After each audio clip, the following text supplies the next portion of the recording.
Pero yo me acercaré a Dios, pues para mí, eso es lo mejor. Cerca de Dios es mejor. Con el pastor Louris Peñalosa. Qué bien, de nuevo podemos encontrarnos aquí en Cerca de Dios es mejor. Y estamos hablando acerca de 4 secretos o 4 características de las oraciones contestadas. Hablamos de la primera y es que nuestras oraciones estén basadas en el carácter de Dios. Hablemos hoy de la segunda y es que se debe confesar el pecado que haya en nuestra vida.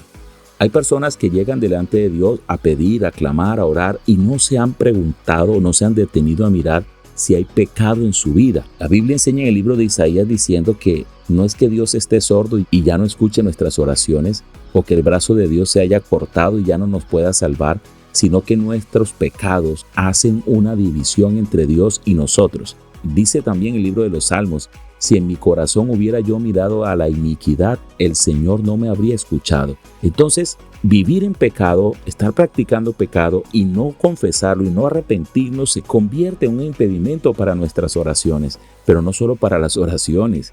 Es un impedimento para nuestra relación con Dios. Entonces se debe confesar el pecado que hay en nuestra vida.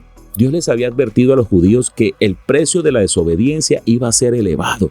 Les costaría perder su hogar en Israel, la tierra prometida, pero ellos no quisieron escuchar. Muchas veces nos parece que Dios nos está dando reglas a seguir simplemente porque Él es Dios y molesta mucho. Pero lo cierto es que Él sabe que si desobedecemos vamos a hacernos daño.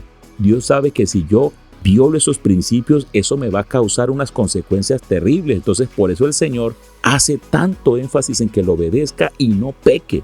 Lo cierto es que Él sabe que si desobedecemos vamos a hacernos daño. Al fin y al cabo, Él fue quien nos hizo, así que desobedecerle es como no hacer caso del manual de instrucciones para nuestra vida. Por haber insistido en su propio camino, los israelitas perdieron todo cuanto tenían.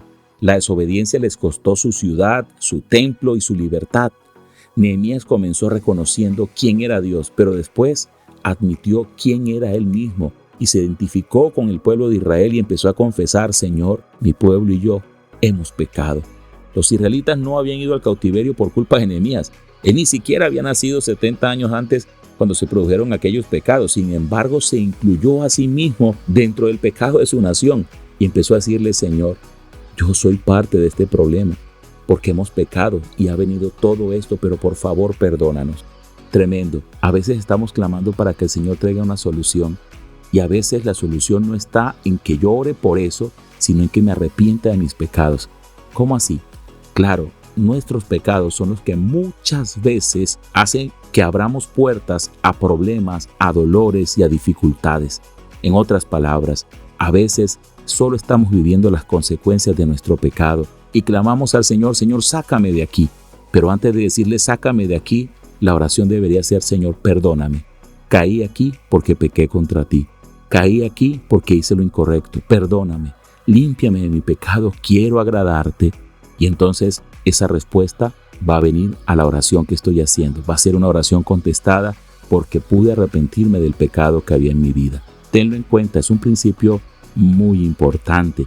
No podemos vivir cerca de Dios si seguimos viviendo en pecado, pero cada vez que nos arrepentimos, nuestra relación con Dios fluye y podemos estar cerca de Él. Y tú sabes que estar cerca de Dios es mejor.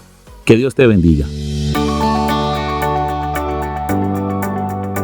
Casi todos creemos en Dios, anhelamos su ayuda, pero la mayoría de las veces lo ignoramos a Él e ignoramos sus principios.